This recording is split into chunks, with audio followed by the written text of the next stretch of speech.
श्री कृष्णा श्री कृष्णा श्री कृष्णा श्री कृष्ण। गुरुर्ब्रह्मा गुरुर्विष्णुः गुरुर्देवो महेश्वरः गुरु साक्षात् परं ब्रह्म तस्मै श्री गुरवे नमः। तस्मै श्री गुरवे नमः।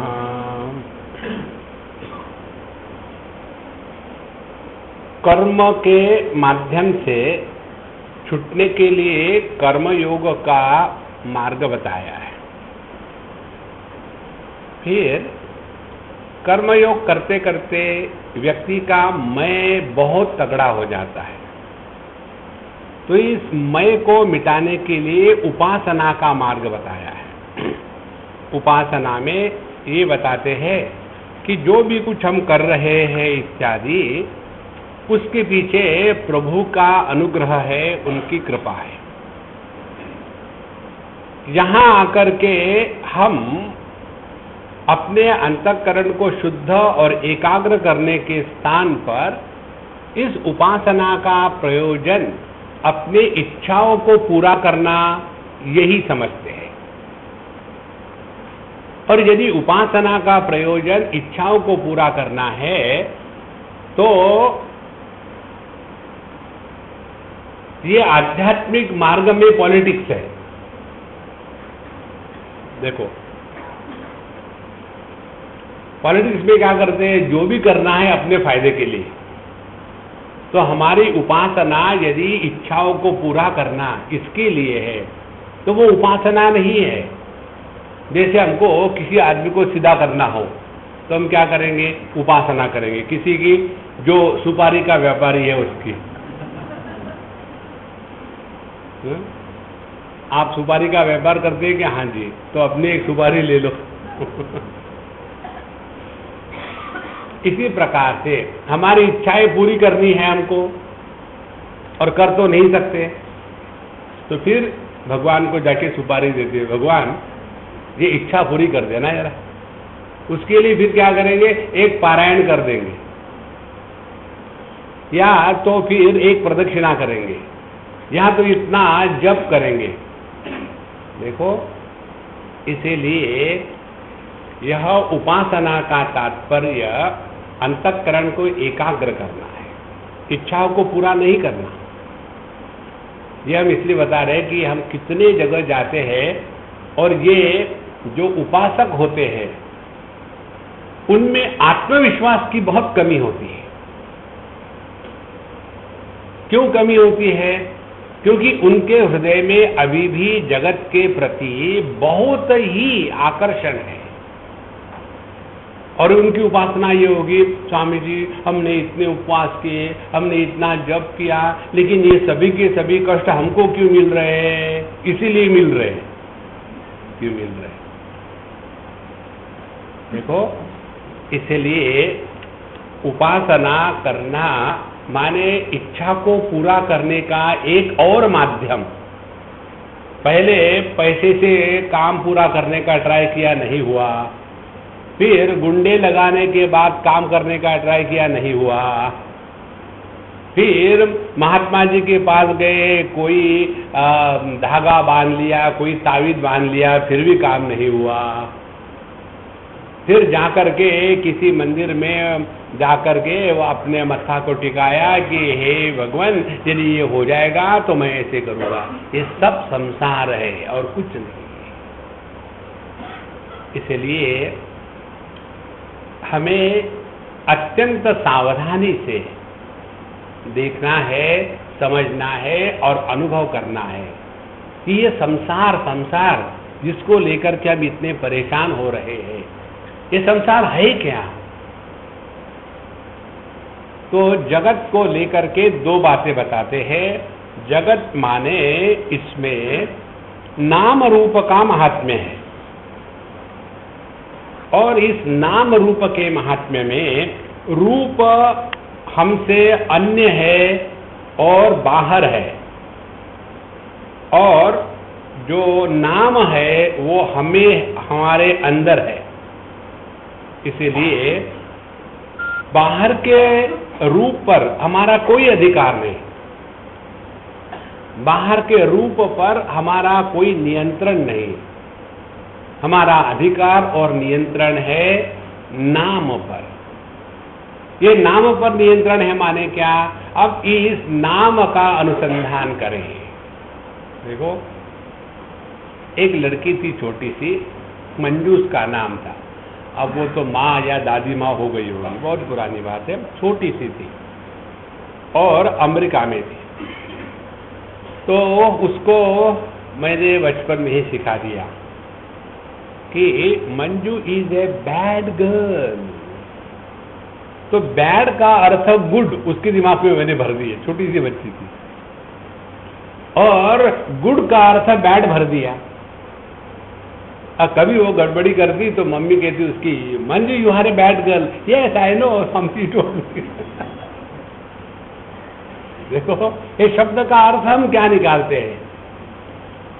इसीलिए यहां जो इस शाक्तोपाय में बताया है कि शब्द के अर्थ का यदि हमने योग्य प्रकार से अनुसंधान किया, तब जाकर के हमने मंत्र उपासना प्रारंभ करी है। देखो, शाक्तोपाय मंत्र उपासना प्रधान है। इसीलिए चित्तम मंत्र, यहां पहला सूत्र था।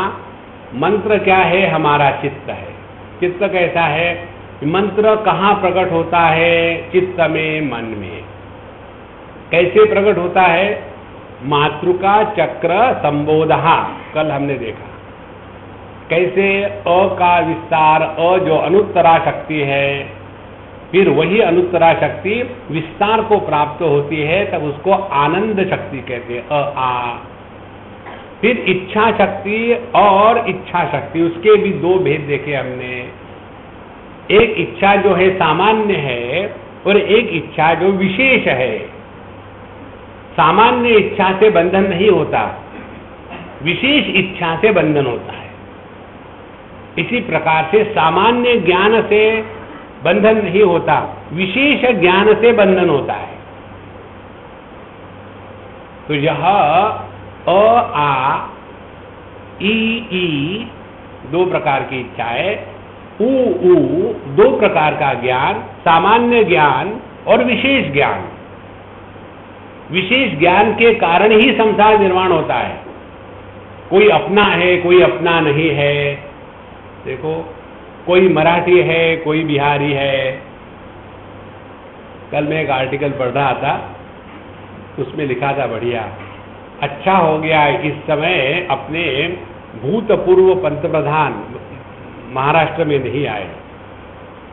उनका नाम था अटल बिहारी वाजपेयी। तो वो दोनों जगह के हो गए, यूपी के भी हो गए और बिहार के भी हो गए। बड़ा कठिन है। इस प्रकार से यह जो विशेष ज्ञान है, यह विशेष ज्ञान ही हमारे बंधन का कारण बनता है। ज्ञान की विशेषता ये है कि हम परिच्छिन्न को महात्म्य देते हैं और परिपूर्ण का तिरस्कार करते हैं। देखो, अब इस आजकल के प्रसंग में देखो तो परिपूर्ण क्या है? हम भारतीय है। और परिच्छिन्न क्या है? हम गुजराती है, मराठी है, कश्मीरी है, बंगाली है। ये परिच्छिन्न है। इसलिए यह जो नाम है, यह जो मंत्र है, इसके अर्थ को पकड़ने के लिए इस मातृका चक्र का संबोध, इसका ज्ञान स्पष्ट होना चाहिए। तो अ आ ई उ रू रू लू लू ए ऐ ओ औ अम आ, ये जो 5 मूल मंत्र है, इन्हीं का विस्तार, ये जो मंत्र है स्वर, जिसको स्वर कहते हैं, वॉवेल्स, ये स्वर का स्थान अपने अंदर में है।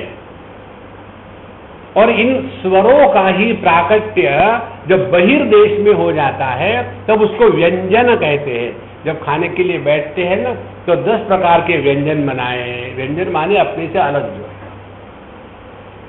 तो व्यंजन क्या हो गए फिर वो क ख ग घ इत्यादि अप टू ह, श श स स ह। तो पूरी वर्णमाला क्या हो गई, अ से निकल करके ह तक, और इसी को कहते हैं अहम। देखो, तो अ हो गया तत्व और ह हो गया उसका विसर्ग, उसका विस्तार। तो ये संपूर्ण जगत जब अव्यक्त है तब एकमात्र है, और यह जब व्यक्त हो जाता है तब उसी एक का विस्तार है। इस प्रकार से मातृका चक्र संबोध जब हमें हो जाता है तब हमने मंत्र के अर्थ को ग्रहण किया है। क्या ग्रहण किया मंत्र के अर्थ को? ध्यान से सुनना। जो परश्रुति गोचर होता है, माने अन्य व्यक्ति सुन सकता है। परश्रुति माने दूसरे के कान, गोचर माने प्राप्त करना। जैसे हम बोल रहे हैं, हम कल्पना ही करते हैं कि आप सुन रहे हो, तो हम जिस वाणी से बोल रहे हैं उसको कहेंगे यह वैखरी वाणी है। तो जब हमने राम कहा तो इस राम का अधिष्ठान क्या हो गया? वैखरी वाणी। अब इस वैखरी वाणी में इस मातृका का अधिष्ठान है। फिर इस मातृका को वैखरी से यदि और सूक्ष्म बनाया जाए तो हम आ जाएंगे मध्यमा वाणी में। तो मंत्र साधना जो है उसका यही तात्पर्य है। पहले भगवान का नाम वैखरी वाणी से लेवे, पब्लिक को डिस्टर्ब करने के लिए, दिखाने के लिए, अपने कमरे में अपने साथ बैठ करके।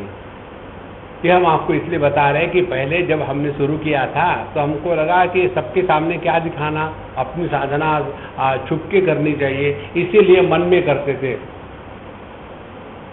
जब चल रहा है धीरे धीरे 2-3 खिड़कियां खुल जाती थी। एक खिड़की में जब चल रहा है, एक खिड़की में तमाशा चल रहा है, एक खिड़की में दुनिया चल रही है, और फिर कंफ्यूज हो जाते कौन सी खिड़की किसके लिए।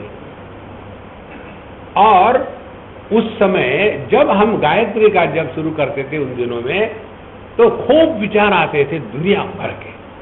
नॉर्मली इतने डिस्टर्बेंस नहीं होता था। 6 महीने तक हमने बहुत कष्ट पाए। फिर एक दिन हमने कहा कि अब मारो गोली, अब हम नहीं करेंगे जब। जहां हमने जब बंद कर दिया तो मन शांत। फिर कंक्लूजन क्या निकला? जब के कारण विक्षेप आते हैं। देखो, तो ये कैसे हो सकता है जब के कारण विक्षेप आएंगे? तो फिर हमने इस पर चिंतन किया कि ऐसा क्यों हो रहा है। तब हमको पता चला हम जरा ज्यादा ही स्मार्ट बनना चाहते थे। कैसे ज्यादा स्मार्ट बनते हैं हम लोग? डायरेक्टली मेडिटेशन करना चाहते हैं। यम, नियम, आसन, प्राणायाम, प्रत्याहार, धारणा, ध्यान, समाधि। पतंजलि महर्षि को क्या पागल कुत्ते ने काटा था? 8 सीढ़ियां वहां लगा दिए। नहीं, हमने ये सोचा 8वीं चपाती खाने के बाद पेट भरता है, तो हमने सोचा पहले 8वीं चपाती खा ले। इसी प्रकार से यह जो साधना है उसका अपना क्रम है। तो यह शाक्तोपाय में मंत्र साधना होती है, और इस मंत्र साधना में हमको कुछ प्राप्तव्य नहीं है। सकाम भाव से जब मंत्र की साधना करी जाती है तो उसके लिए 1000 नियम होते हैं। देखो, जैसे आप पैसे कमाने के लिए कुछ काम कर रहे हो तो आप पर सब नियम लागू होंगे।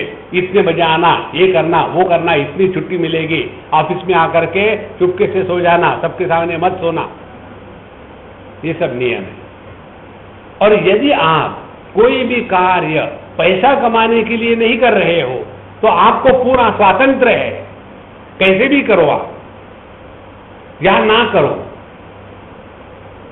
इसीलिए मंत्र साधना जब हम करते हैं तो पहला उसका सिद्धांत, किसी भी कामना से प्रेरित होकर के मंत्र साधना करना यह शाक्तोपाय नहीं है। प्रभु ने बहुत दिया है हमको, और क्या चाहिए, करोगे क्या?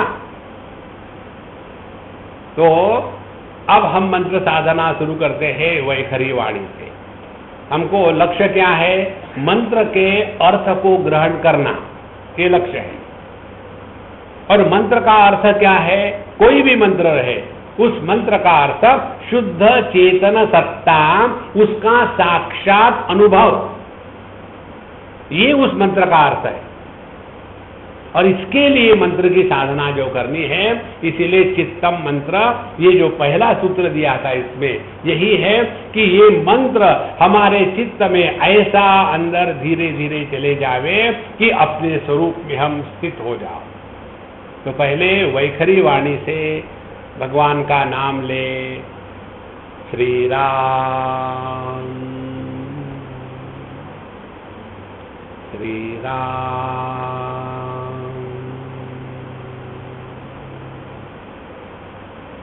कोई जल्दी नहीं, कोई माला पूरी करनी नहीं, ना किसी को दिखाना है, ना किसी को बताना है। केवल एक श्री राम के बाद दूसरा अन्य विचार प्रकट न होवे।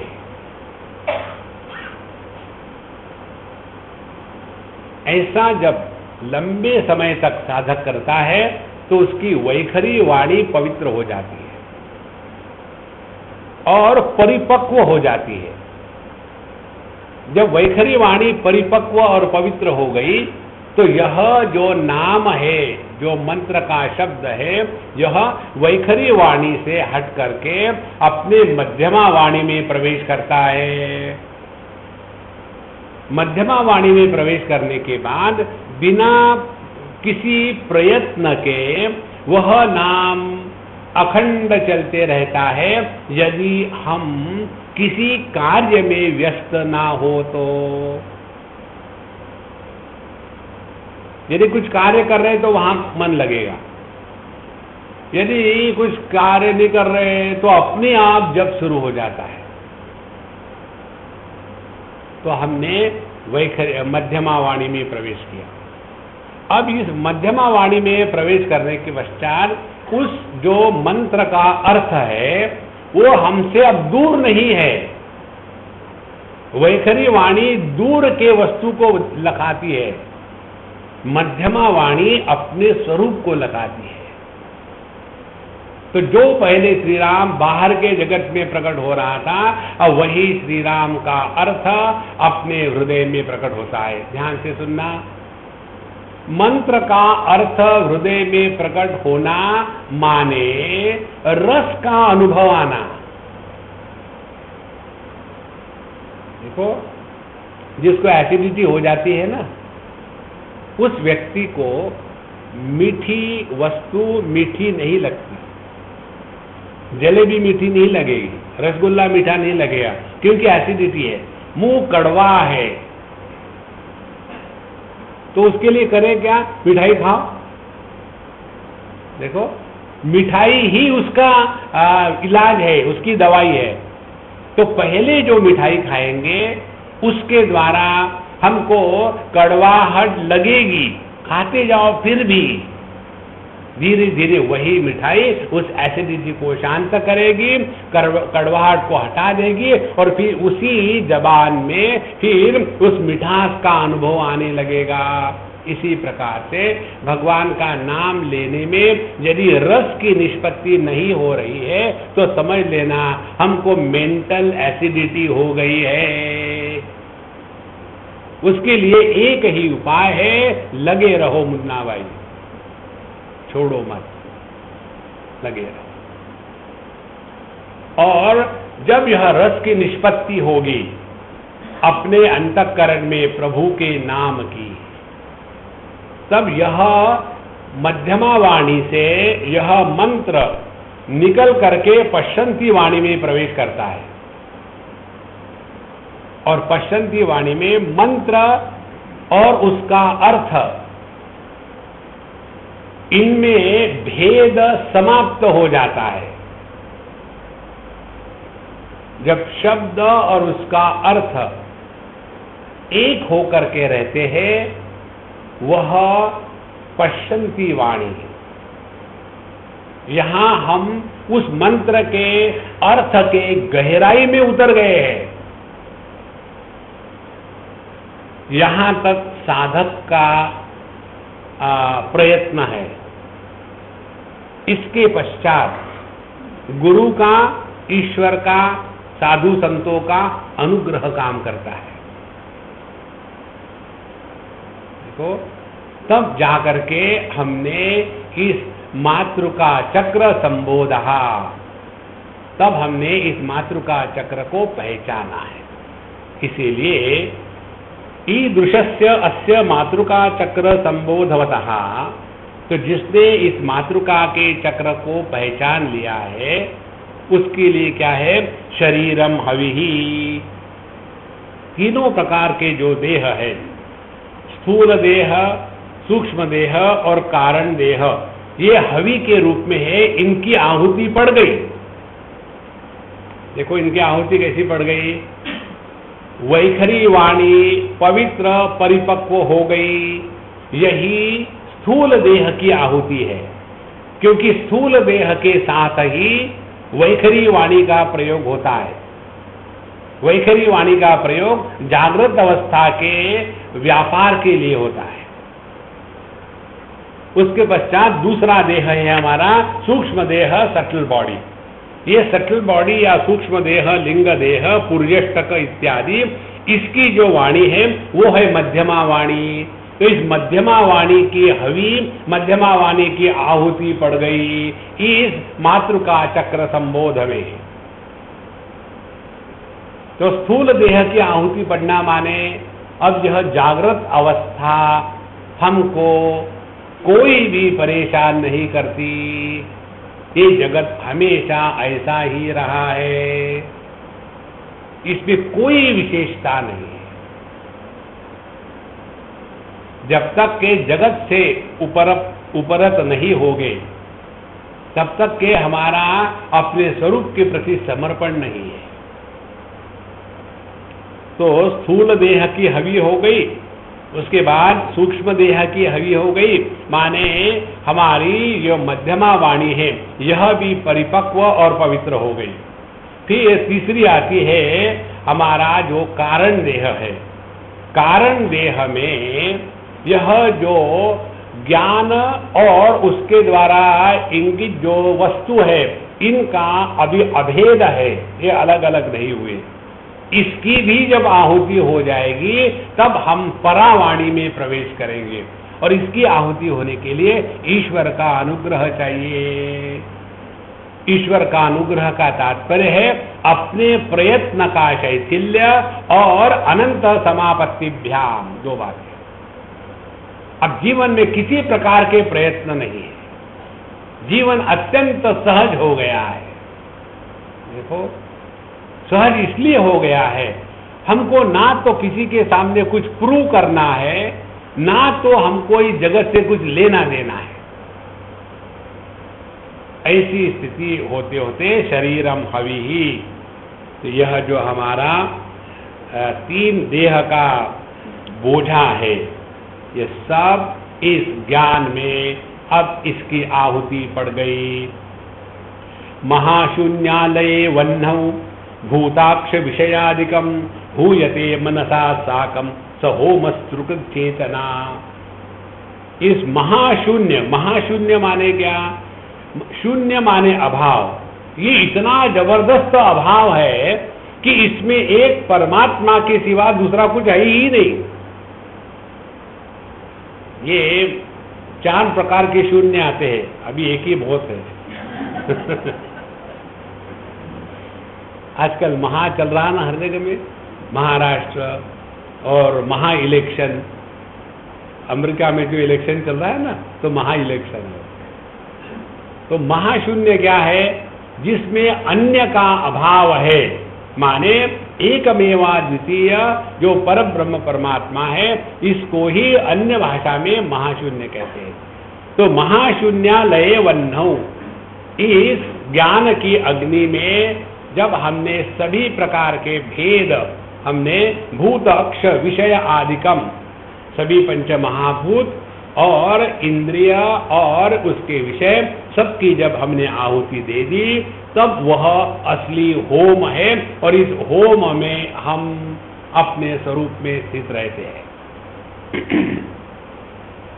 इसीलिए सर्वाणींद्रिय कर्माणि प्राण कर्माणि चापरे आत्म संयम योगाग्नौ जुह्वति ज्ञान दीपिते। भगवद गीता के 4th अध्याय में भी भगवान यही बात कहते हैं, सर्व इंद्रियाणि कर्माणि प्राण कर्माणि अपरे आत्म संयम योगाग्नौ।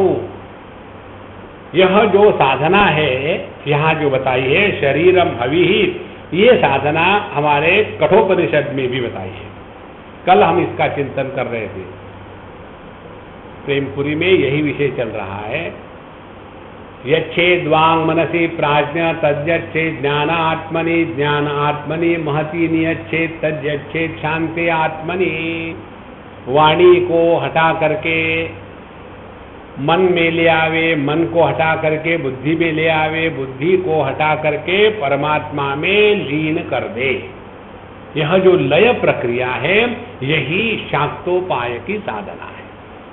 इस प्रकार से यदा क्षोभः प्रलीयेत तदा स्यात् परमं पदम। जब अंतःकरण से क्षोभ हमेशा के लिए मिट जाता है, तब हमने परमं पदम यद गत्वान निवर्तन्ते तद्धाम परमं मम, वह जो परम धाम है उसकी प्राप्ति तब होगी जब सभी क्षोभ शांत हो जाते हैं। कठोपनिषद का ये जो मंत्र है, हमने कई बार बताया, इसका आप जप करो। यदा सर्वे प्रमुच्यन्ते कामा यस्य हृदिश्रिताः अथ मर्त्यः अमृतो भवति अत्र ब्रह्म समश्नुते। अंतःकरण से जब सभी कामनाएं, यदा सर्वे प्रमुच्यन्ते कामा यस्य हृदिश्रिताः, जब हमारे अंतःकरण से सभी कामनाएं हमेशा के लिए मिट गई है, तदा मर्त्यः अमृतो भवति, उसी क्षण हम अपने अमृत स्वरूप को पहचान लेते हैं।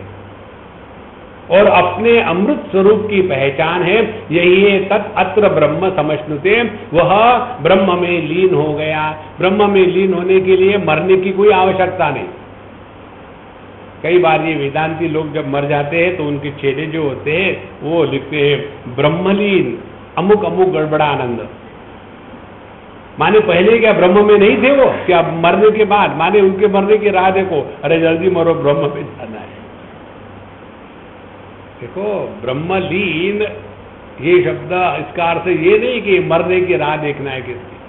अत्र ब्रह्म समश्नुते का तात्पर्य है उनके माध्यम से वही परमात्मा प्रकट होने लग जाता है। इस प्रकार से यह शरीर की हवि हमको देनी है। और क्षोभ किसके कारण होता है? क्षोभ का कारण वेदांत की भाषा में कहे तो अविद्या काम कर्म हृदय ग्रंथि। हमने अपने आप को नहीं पहचाना, अपने को अपूर्ण जाना, इसीलिए मन में कामना हो गई और कामना होने के बाद वो हमको शांत नहीं बैठने देगी, फिर कर्म में हम लगेंगे। तो क्षोभ का तात्पर्य है अविद्या काम कर्म, इनके प्रभाव में आकर के हमेशा परेशान रहना, यही जीवन का बंधन है।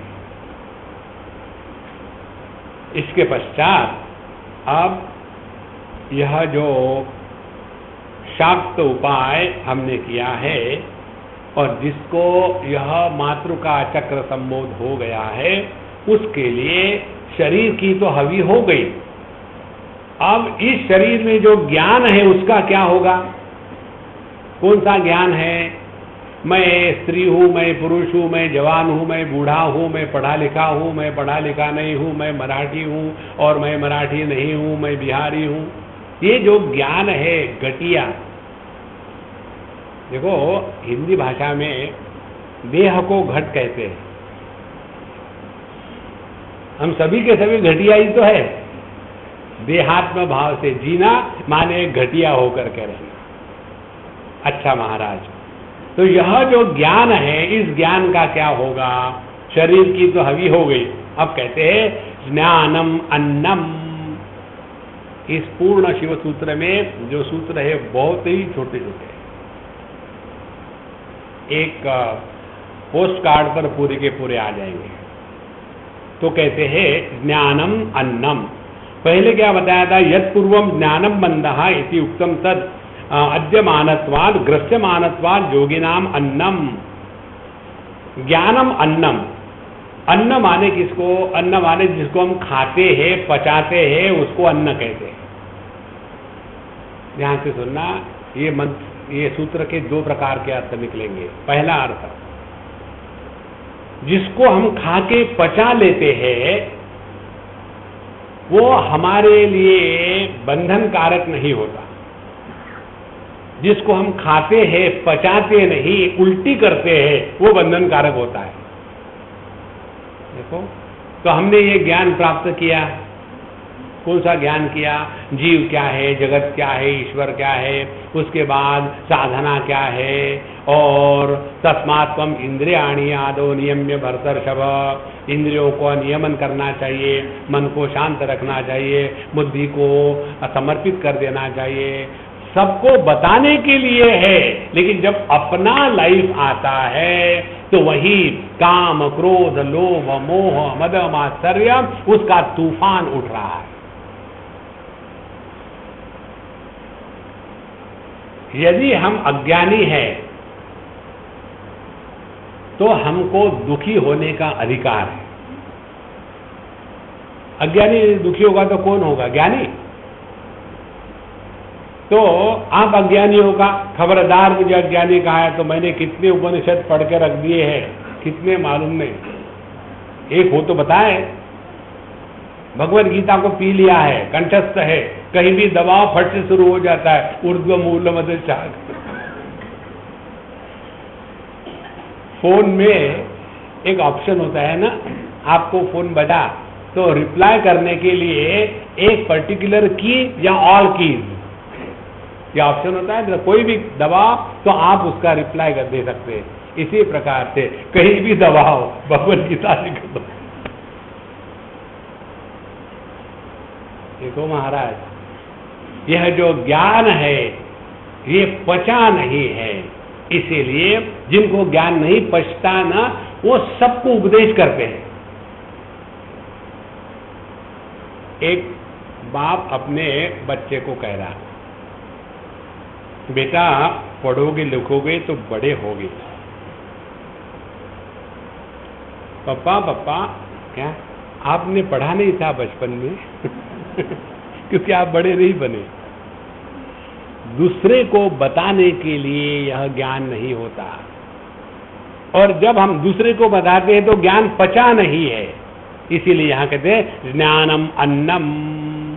पहला अर्थ, जो हमने पढ़ा है शास्त्रों में, जो शांभवोपाय, शाक्तोपाय इत्यादि, उसको हमने पचा लिया है। उसको यदि हमने पचा लिया है तो प्रत्येक शब्द का अर्थ मैं के रूप में प्रकट होगा। अब इसको ठीक से समझो। आपके समझो फोन में म्यूजिक है, और एक म्यूजिक है, भगवान का नाम स्मरण चल रहा है, हरे राम राम राम हरे हरे, हरे कृष्ण कृष्ण कृष्ण हरे हरे। तो फोन पवित्र है, भाग्यवान है। फिर दूसरा म्यूजिक उसके बाद कि आतिक क्या खंडाला, अरे राम राम राम राम, सुबह सुबह कहाँ खंडाला ले जा रहे हो, वो अपवित्र हो गया। और हम यदि अपना फोन ले जाए उस मैकेनिक के पास, उसको कहे कि इसमें आवाज ठीक से नहीं आती, तो आवाज ठीक से नहीं आती ये देखने के लिए वो मैकेनिक जब फोन को देखेगा तो उसका ध्यान कौन सा भजन है या कौन सा गाना है इसके तरफ नहीं होगा, उसका ध्यान होगा उस सिद्धांत के तरफ जिसके कारण ये आवाज आने में गड़बड़ी हो रही है। इसी प्रकार से देखो कौन से शब्द का उच्चारण हो रहा है। श्री राम जय जय राम, ओम नमः शिवाय, श्री कृष्ण शरणम मम, या देवी सर्वभूतेषु मातृरूपेण संस्थिता, नमस्तस्यै नमस्तस्यै नमस्तस्यै नमो नमः या देवी। बंगालियों का स्टाइल है ये। कभी जाकर के आप देखो बड़ा आनंद आता है। माने वो काली माता से कंपटीशन कर रहे, वो ऐसी खड़ी है ना, या देवी सर्वभूतेषु। यह तांत्रिक पूजा में ऐसा ही होता है, शांति नहीं होती है। तो कौन सा मंत्र है ये इसका तात्पर्य नहीं है, उस मंत्र का अर्थ एक ही है। कौन सा गाना आ रहा है फोन से इसका मतलब नहीं, गाने का प्राकट्य यह सिद्धांत एक ही है। इसीलिए भगवान कहते हैं 7वें अध्याय में भगवद गीता के कि प्रणवः सर्ववेदेषु शब्दखे पौरुषम नृषु। जितना मैं सभी वेदों में प्रणव हूं, ओम हूं, उतना ही आकाश में शब्द के रूप में मैं ही प्रकट हो रहा हूं। इस प्रकार से जब हमने अपने सूक्ष्म देह का बलि चढ़ाया, जब अपने सूक्ष्म देह को हमने इसमें चढ़ा दिया, तो ज्ञानम अन्नम, अब शब्द का भेद हमें परेशान नहीं करता, क्योंकि हमारा ध्यान अब उस तत्व के तरफ है।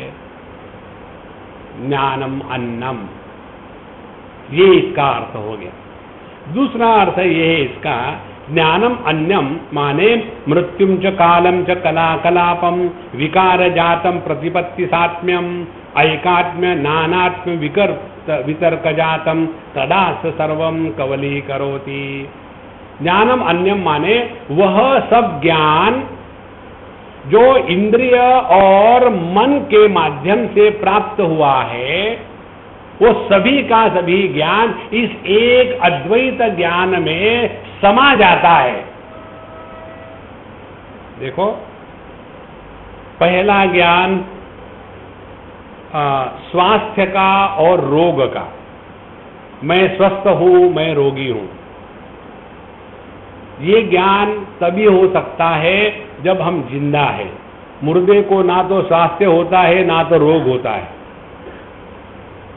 मैं डिप्रेस हूं, मैं एजिटेटेड हूं, ये भी ज्ञान तभी होता है कि जब हम जिंदा है। तो सभी प्रकार के ज्ञान जिसमें समा जाते हैं वह एकमेवा द्वितीय, यह जो चेतन सत्ता है, उसके लिए इस सभी का सभी ज्ञान अन्न के माफिक उसको निगल लिया है। इस प्रकार से जिसने मातृका चक्र संबोध किया है, उसके लिए यह मानसिक प्रत्ययों के माध्यम से जो ज्ञान की उपलब्धि है, उसके कारण जो संसार की निर्मिति है, ये सब गायब हो गए। इसको ऐसा समझो, एक बार हमको किसने पूछा था कि स्वामी जी ये महात्मा लोगों को ये दुनिया के लोग गालियां देते हैं तो वो शांत रहते हैं, गुस्सा नहीं करते, इसका कारण क्या है? तो हमने कहा भाई उन्हीं महात्माओं को पूछो, मैं तो गुस्सा करता हूं। नहीं आप हमको बताइए। हमने कहा सुनो फिर, कल्पना करो कि तुम शादीशुदा हो क्या? नहीं स्वामी। नहीं, तुम्हारे चेहरे से तो ऐसे लग रहा था कि शादीशुदा हो, इसलिए पूछा। नहीं, लगता हूं, मैन्युफैक्चरर्स डिफेक्ट। अच्छा, तुम समझो शादीशुदा हो और बीबी के साथ सो रहे हो। हमने कहा केवल समझो, अभी बाकी भी सुनो, नहीं तो सो जाओगे वहां। और समझो नींद में तुम्हारी बीबी कुछ बातें कर रही हो और तुम सुन रहे हो, तो उन बातों को लेकर के तुम सीरियस हो जाओगे क्या? नहीं, इसको नींद में बकबक करने की आदत है, ठीक है, इट्स ओके। वो कभी अच्छी कहती है तो भी कोई मतलब नहीं, बुरा कहती है तो भी मतलब नहीं, क्योंकि नींद में है। तो इससे क्या हुआ? हमने कहा इसी प्रकार से साधु संत जानते हैं कि हम सब लोग नींद में हैं। तो हम कुछ भी बोले उनको कोई फर्क पड़ता नहीं, ये नींद में इसलिए बोल रहा है। देखो छोटे बच्चे होते हैं ना, वो कभी आपसे प्यार करेंगे, कभी आपसे गुस्सा करेंगे, तो हम उसके ऊपर गुस्सा करते हैं क्या? बच्चा है, छोड़ो। इसी प्रकार से जब हमको यह इंद्रिय प्रत्यय, इंद्रियों के माध्यम से मन में जो ज्ञान उत्पन्न हो जाता है, इसका हम पर कोई प्रभाव नहीं, उसको हमने पचा लिया है। इसीलिए तदा स सर्वम कवली करोति, उसको निगल जाता है, ज्ञानम अन्नम। इसीलिए एक बहुत सिंपल बात है इस अध्यात्म साधना की, खामोखाम खाली पीली सीरियस होकर के मत रहो बाबा। जगत में एक भी वस्तु, देश, काल, व्यक्ति, परिस्थिति और कार्य ऐसा नहीं है कि जिसके कारण हम परेशान हो गए, बिल्कुल नहीं। क्योंकि परेशानी हमको अपने से दूर ले जाती है। श्री कृष्णा। इसके पश्चात अब इस द्वितीय अध्याय का जो अंतिम सूत्र है, 10वां सूत्र, उसमें कहते हैं यदा तु एवं सतता वही तो न भवति तदा ज्ञानवतः अपि अस्य अवधान अवलेपान। जब यह योगी जिसने यह शाक्त उपाय किया है, वो यदि हमेशा अत्यंत सावध ना रहे तो क्या होगा? फिर से वही तमाकू, वही चूना रगड़ना खाना शुरू हो जाएगा। देखो महाराज, never give a single chance, any moment we can slip down. 100% एकदम अलर्ट होकर के रहना है।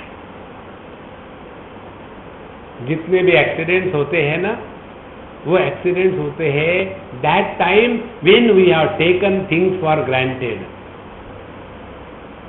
इसीलिए विद्या संहारे तदुत्थ स्वप्न दर्शनम।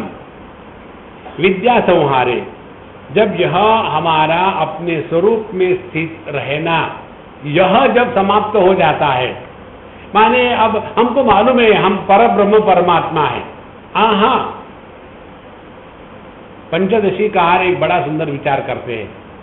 कहते हैं इस ब्रह्म विद्या के उपलब्धि के लिए और इस ब्रह्म विद्या के अनुभूति के लिए जिस साधक ने अपने जीवन में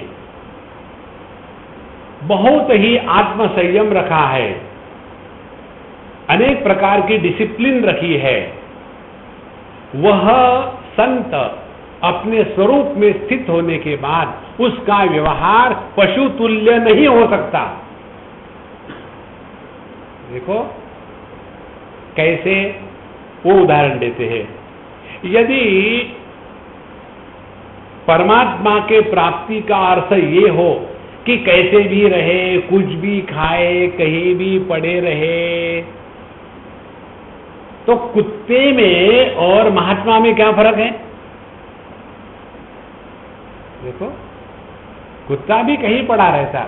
रामकृष्ण परमहंस ने कुत्ता का एक उदाहरण दिया था। उन्होंने पूछा, बताओ भाई साधु संत कौन होते हैं?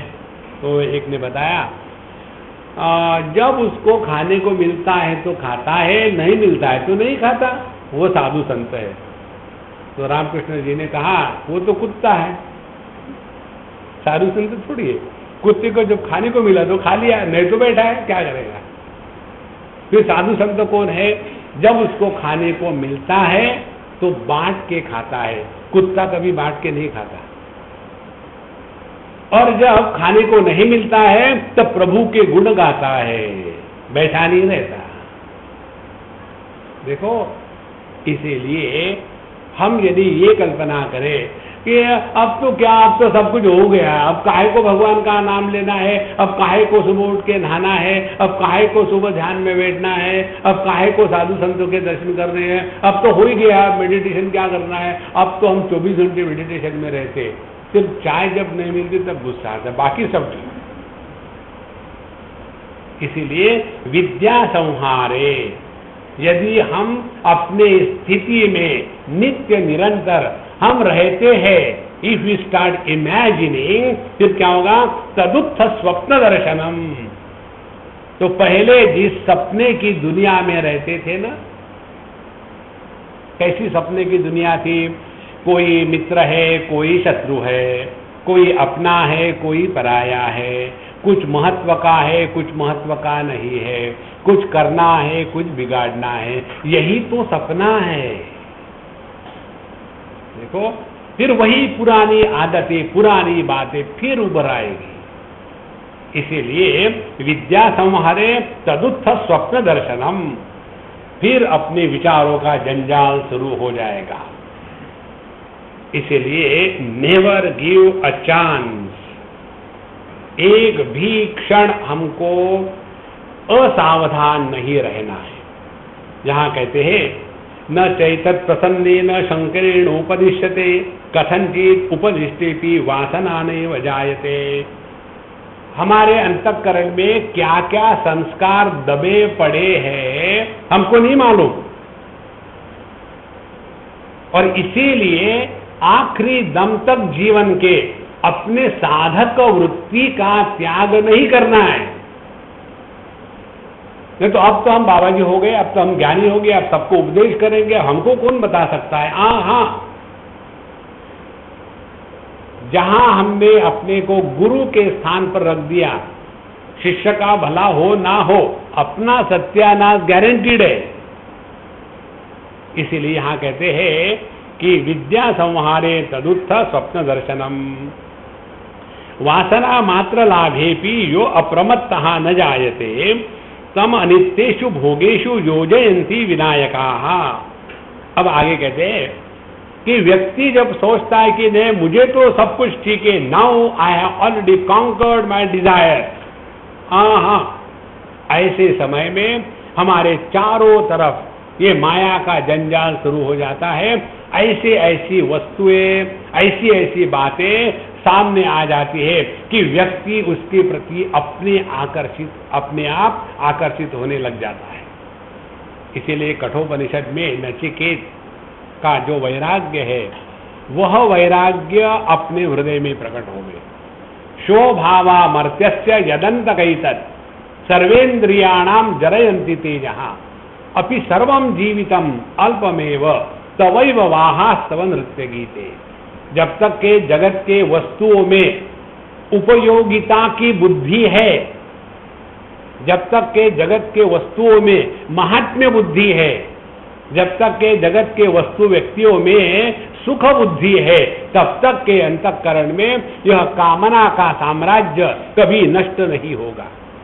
और जहां हम अपने कामना के प्रभाव में आकर के रहेंगे, वहां संसार बना रहेगा। इसलिए विद्या संहारे तदुत्थ स्वप्न दर्शनम, अन्यथा तो स्वतंत्र स्यात् सृष्टि तद्धर्मकत्वतः सततम लौकिक सेव स्वप्न जागृत स्वप्न पदद्वये।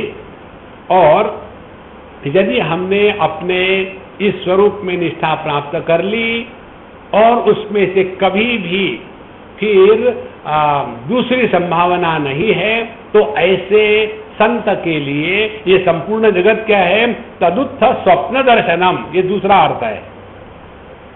पहला अर्थ क्या हो गया? यदि हम अपने निष्ठा में पक्के नहीं है तो फिर पुरानी बातें उभर आएगी। और दूसरा अर्थ क्या है? यदि हम अपने निष्ठा में पक्के हो गए हैं तो यह संपूर्ण जगत स्वप्न के भांति प्रतीत होता है। लेकिन हम तो बड़े 30 मार्का है क्या, स्वप्न को लेकर के परेशान होते हैं। देखो महाराज जी, हमको एक बहुत बड़ा सपना आया। अच्छी बात है, आप बड़े आदमी हो, बड़ा सपना आया। नहीं, बहुत भयानक सपना आया। अच्छी बात है, आप भयानक आदमी हो, भयानक सपना आया। नहीं कहते हैं कि ऐसा सपना आना बहुत बुरा होता है। क्या सपना आया था? एक सपना आया कि हम सो रहे हैं और हमारे छाती पर एक बहुत बड़ा काला नाग 3 सर वाला आया। तीनों सर काले थे क्या? नहीं, एक लाल था, एक सफेद था, एक हरा था। तिरंगा झंडा तो नहीं था? नहीं। और फिर वो हमारे गले को चूस करके उसमें से जुगुलर वेन से, जैसा हम कोका कोला पीते हैं वैसा ट्राई कर रहा था, और उस समय गुदगुदी हो गई और हमारी नींद खुल गई। अब इसका क्या अर्थ है? बेचारा साहब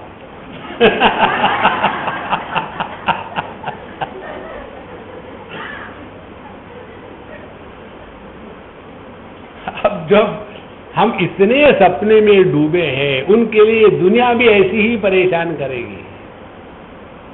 इसीलिए इस तत्व में जिनकी निष्ठा पक्की हो गई है, उनके लिए इस दुनिया में ना कोई अपना है ना कोई पराया है। ये दुनिया हमेशा ऐसी ही रही है।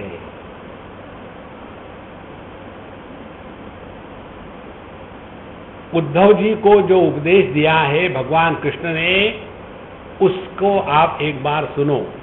अपने MP3 है नीचे, उसमें बड़ा विस्तार से बताया है। हमने शायद 5-6 लेक्चर लिए थे कलकत्ते में। वो भगवान कृष्ण के जीवन का अंतिम माने अल्टीमेट। भगवान कृष्ण का अंत होता नहीं तो अंतिम उपदेश कैसा करेंगे? अंत माने अल्टीमेट। अल्टीमेट उपदेश यही है, इस जगत में ऐसे रहो कि ना किसी की तारीफ करो ना किसी की निंदा। उसका कारण बताते हैं। जिसकी हम तारीफ निंदा करते हैं उनको हम सत्य के रूप में स्वीकार करते हैं, और जहां आपने जगत को सत्य के रूप में स्वीकार किया है वहां संसार प्रारंभ हो गया।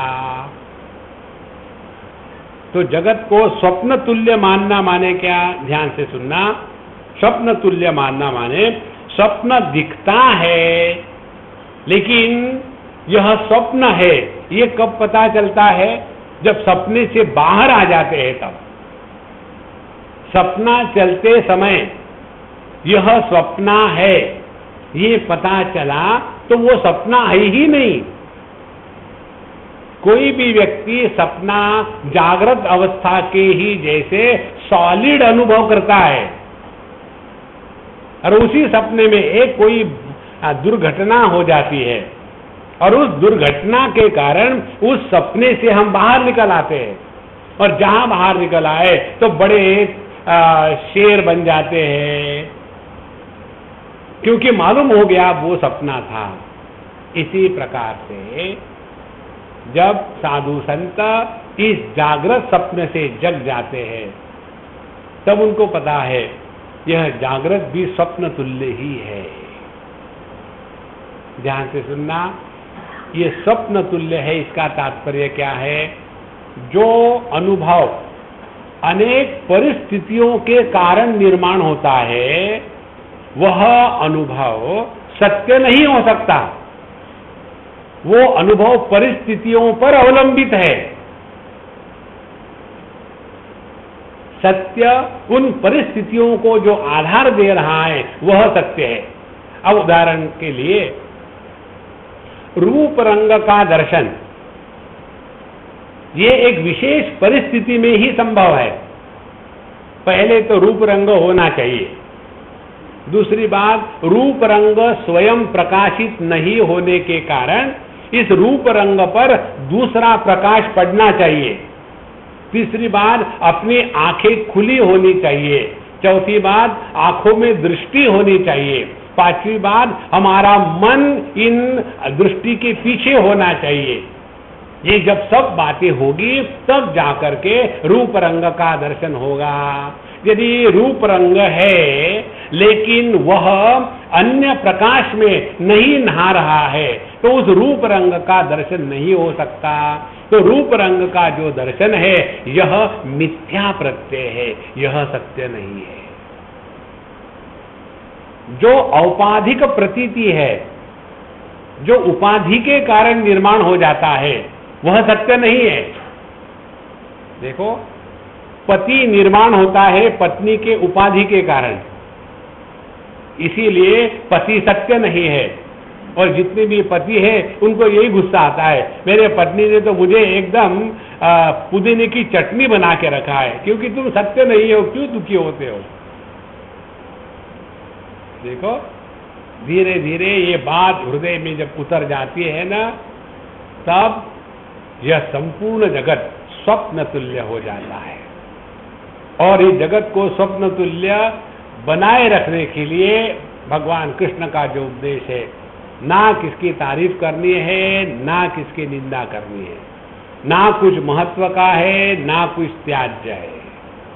इस जगत में जैसे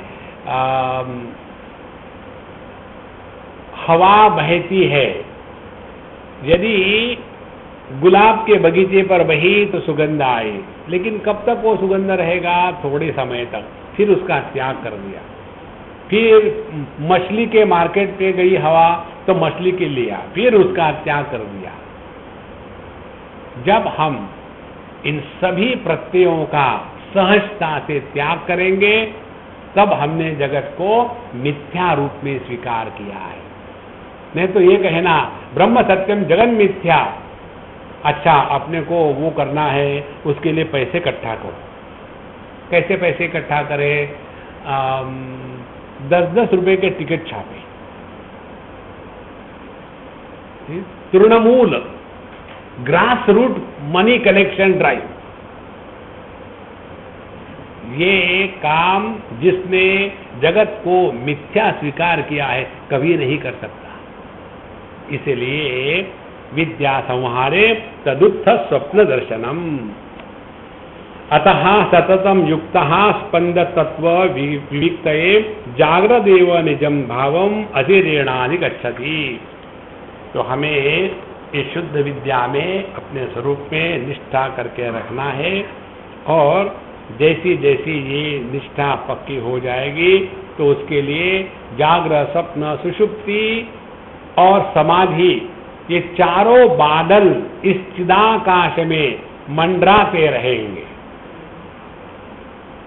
जागृत अवस्था वह बादल है जो वर्षा का पानी गिराते हैं। स्वप्नावस्था वह बादल है जो होते हैं लेकिन बारिश नहीं गिराते। सुषुप्ति अवस्था वह बादल है जो अंधकार के कारण दिखते नहीं। स्वप्नावस्था वह बादल है कि जो आर्टिफिशियली निर्माण किया है। ये चारों प्रकार की बादल मिनिस्ट्री बदलती रहती है, लेकिन जो चिदाकाश है वह ज्यों का त्यों। इसमें निष्ठा प्राप्त करके रहना माने मंत्र साधना परिपूर्ण हो गई। अब देखो,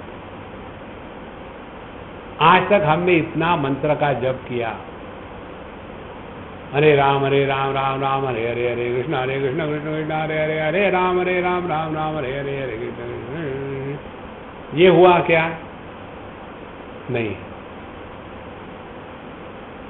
मैं भी इस मंत्र में पावर नहीं होगी। मंत्र में पावर है, तुम्हारा जूझ उड़ गया है। तो महाराज सभी मंत्र में शक्ति है। देखो, एक संस्कृत में श्लोक आता है, ऐसा एक शब्द नहीं है कि जिसमें मंत्र शक्ति नहीं, ऐसी एक वनस्पति नहीं है कि जिसमें औषधि का गुण नहीं, एक भी।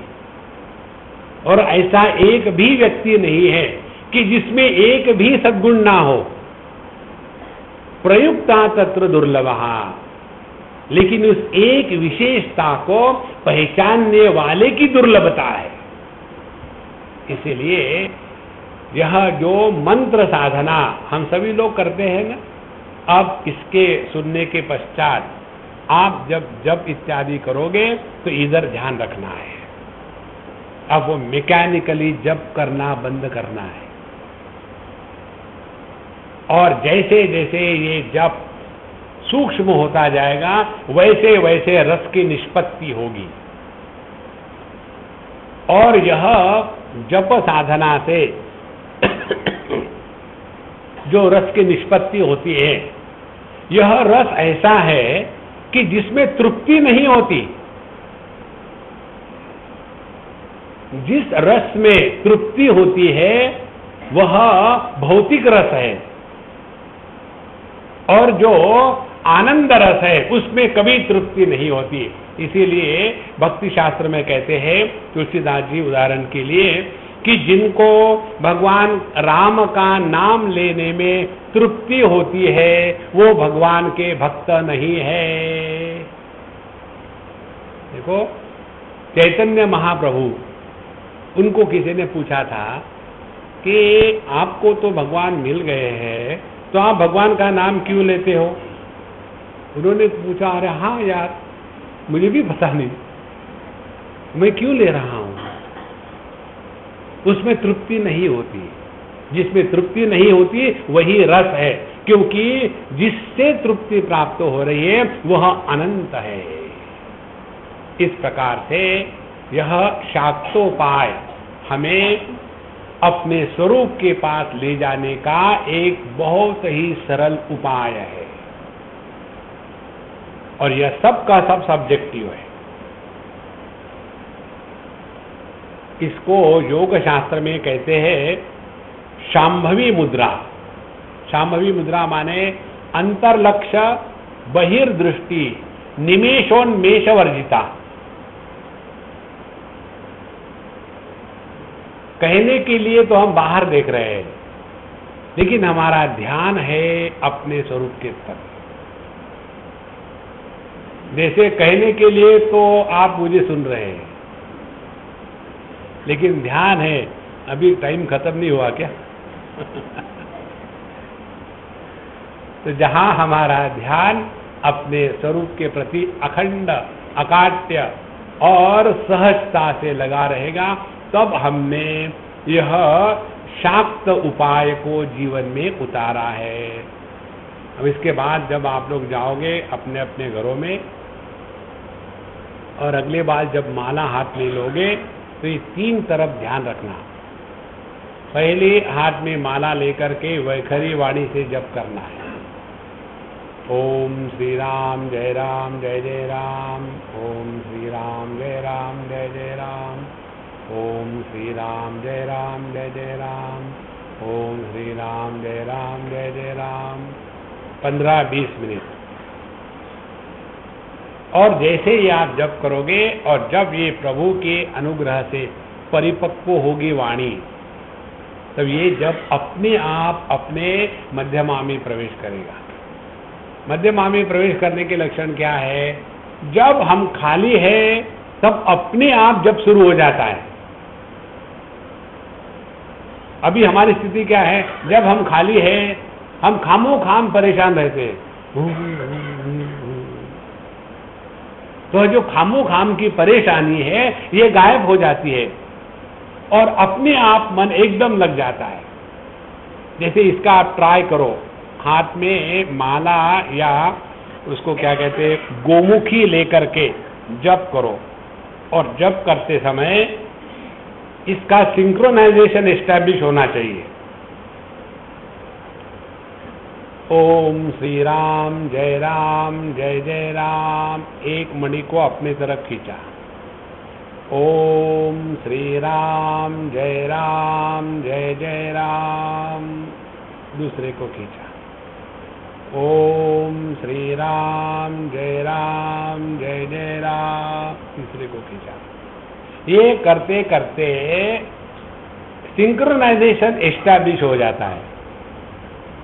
सिंक्रोनाइजेशन जब एस्टैब्लिश हो जाएगा तो नाम लेने लगो तो अपने आप उंगलियां हिलने लगती है। हाथ में माला यदि आ गई तो अपने आप नाम आना शुरू हो जाता है। तब हमारी वैखरी वाणी परिपक्व हो रही है। और उसके पश्चात फिर मध्यमा वाणी में प्रवेश किया।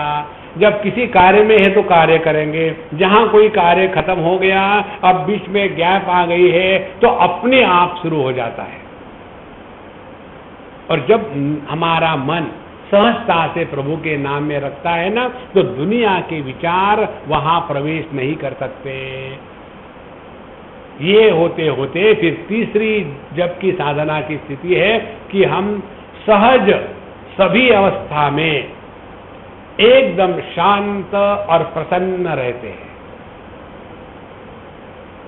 कुछ करूं, कुछ कहूं, ये विचार ही मन में नहीं आ सकते हैं। तो वहां हम पश्यंती वाणी में आ गए। इस प्रकार से मंत्र साधना का तात्पर्य जगत से वैखरी वाणी में, वैखरी से मध्यमा, मध्यमा से पश्यंती और पश्यंती से परावाणी में अपने आप को लीन कर देना, यह है शाक्तोपाय, यह है मंत्र साधना। और इसी के द्वारा हम अपने स्वरूप में स्थित हो सकते हैं। उच्चार रहितम वस्तु चेतसैव विचिन्तयन् यम समावेश समाप्नोति शाक्तः सोत्र विधीयते।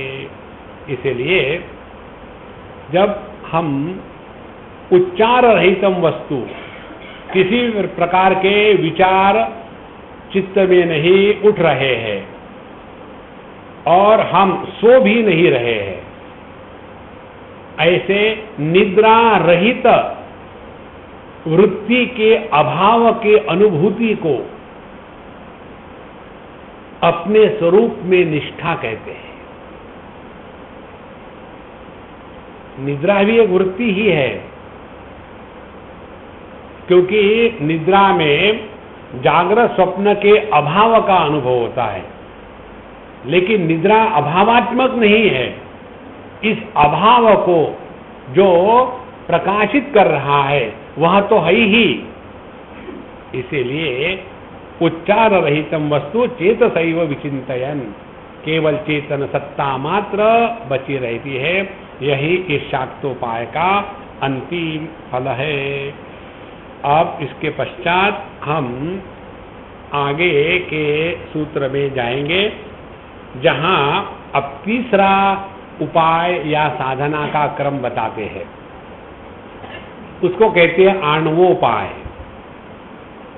तो पहला था शांभवोपाय उच्च दर्जे के साधक के लिए, दूसरा था शाक्तोपाय मध्यम दर्जे के साधक के लिए, और तीसरा है आणवोपाय अधम दर्जे के साधक के लिए। स्वामी जी मैं कौन हूं, आप तो अधमाधम धमाधम। किसी काम को इवैल्यूएशन नहीं करना है। हर एक चीज की जीवन में आवश्यकता होती है। जैसे KG1 में भी जाना पड़ता है, मिडिल स्कूल में भी जाना पड़ता है। जब हम छोटे रहते हैं तब ऐसे लगता है जब मैं बड़ा हो जाऊंगा ना तो ये करूंगा वो करूंगा, अभी सभी हमको डांटते रहते हैं। जब बड़े हो जाते हैं, हम भी अगर बच्चे होते, नाम हमारा होता डबलू बबलू, माने प्रभु ने हमको जहां रखा है वो हमको मंजूर नहीं है। यही तो है संसार महाराज। इससे निकलने के लिए यह तीसरा जो उपाय है आणवोपाय, अपने व्यक्तित्व से निकल करके अभिव्यक्ति में आना और जिसकी अभिव्यक्ति है उसको पहचानना, यह है आणवोपाय। अब अणु किसको कहते हैं और उपाय किसको कहते हैं, ये अणु कहाँ छिपा हुआ है, ये सभी के सभी विषय हम कल से प्रारंभ करेंगे। ओम पूर्णमदः पूर्णमिदं पूर्णात् पूर्णमुदच्यते पूर्णस्य पूर्णमादाय पूर्णमेवावशिष्यते। ओम शांति शांति शांति। हरि ओम। श्री गुरुभ्यो नमः। हरि ओम।